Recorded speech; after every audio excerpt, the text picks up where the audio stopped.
ఆంధ్రప్రదేశ్ రాష్ట్రంతో పాటు దేశాన్ని సైతం అట్టుడికిస్తున్నటువంటి శ్రీవారి లడ్డూ ఇష్యూ ఇప్పుడు సుప్రీం కోర్టుకి చేరింది.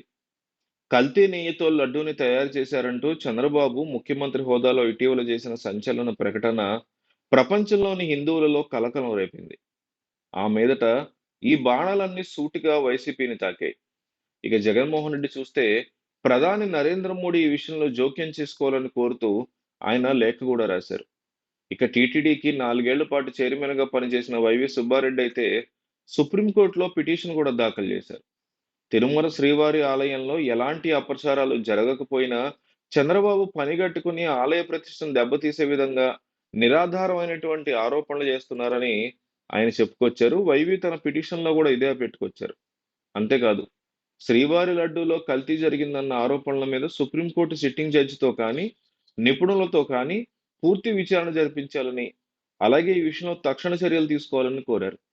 ఇక మాజీ ఎంపీ, బీజేపీ నాయకుడు సుబ్రహ్మణ్య స్వామి అయితే బాబు మీద సుప్రీంకోర్టుకు వెళ్లారు.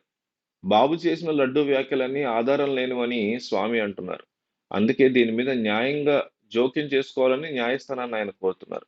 ఇలా ఒకే సమయంలో ఇద్దరూ సుప్రీంకోర్టుకి వెళ్లడం, లడ్డూ ఇష్యూ అత్యున్నత న్యాయస్థానం పరిధిలోకి వెళ్ళింది. ఖచ్చితంగా చంద్రబాబు నాయుడు ఈ విషయంలో అష్టదిగ్బంధనాలు ఎదుర్కొంటారని, ఆయన డెఫినెట్‌లీ సుప్రీంకోర్టు మెట్లు కూడా ఎక్కుతారని వైసీపీ అంటోంది. సుప్రీంకోర్టు ఈ విషయంలో ఏ నిర్ణయం తీసుకుంటదన్నది ఉత్కంఠను కలిగిస్తుంది. మరోవైపు రోజురోజుకి బదనామవుతున్న వైసీపీకి కోర్టు ద్వారానే న్యాయ విచారణతో దీన్ని ఫుల్ స్టాప్ పెట్టాల్సి ఉంటుందని భావిస్తోంది. లేకపోతే ఇది అంతకంతకు పెరిగి మరింత డ్యామేజ్ చేస్తుందని, అప్పుడు టోటల్ వైసీపీ ఇమేజే డ్యామేజ్ అవుతుందని కలవరపడుతున్నారు. మొత్తానికి సుప్రీం కోర్టులో ఒక మెయిన్ పాయింట్ మీద వీళ్ళు పోరాటం చేయబోతున్నారు.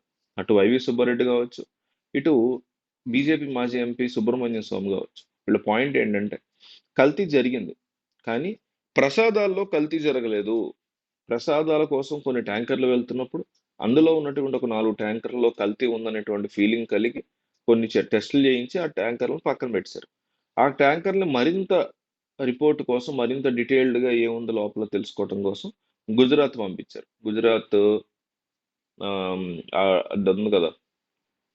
దానికి సంబంధించి డైరీ డెవలప్‌మెంట్ దానికి పంపించారు. డైరీ డెవలప్‌మెంట్ బోర్డ్ దాన్ని టెస్ట్ చేసిన తర్వాత ఇందులో జంతువులకు సంబంధించి పంది కొవ్వు ఉంది, బీఫ్ కొవ్వు ఉంది, ఫిష్ ఆయిల్ ఉంది. ఇవన్నీ తేల్చి చెప్పింది. అయితే వాటిని ప్రసాదాల్లో వాడలేదు అనేది ఈవో స్పష్టంగా చెప్తున్నారు ఆల్రెడీ. రీసెంట్‌గా ఒక ప్రముఖ ఇంగ్లీష్ పత్రిక ఇచ్చినటువంటి ఇంటర్వ్యూలో కూడా ఆయన ఓపెన్‌గా చెప్పారు ఆ విషయాన్ని. కానీ ఇదే ఈవో గాని, చంద్రబాబు గాని ఆల్రెడీ తిన్నటువంటి ప్రసాదాల్లో కూడా వాడారు జగన్మోహన్ రెడ్డి హయాంలో అంటూ తీవ్ర ఆరోపణలు చేశారు. దాన్ని వాళ్ళెక్కడ ప్రూవ్ చేయలేకపోతున్నారు. అది ఇప్పుడు సుప్రీం కోర్ట్‌కి తీసుకెళ్లారు సుబ్రహ్మణ్య స్వామి గాని, వైవి సుబ్బారెడ్డి గాని. ఇప్పుడు ఆ అంశంలో ఖచ్చితంగా చంద్రబాబు నాయుడు సుప్రీం కోర్ట్ మెట్లెక్కే పరిస్థితి ఉంటది అంటున్నారు విశ్లేషకులు. చూడాలి మరేం జరుగుతుందో.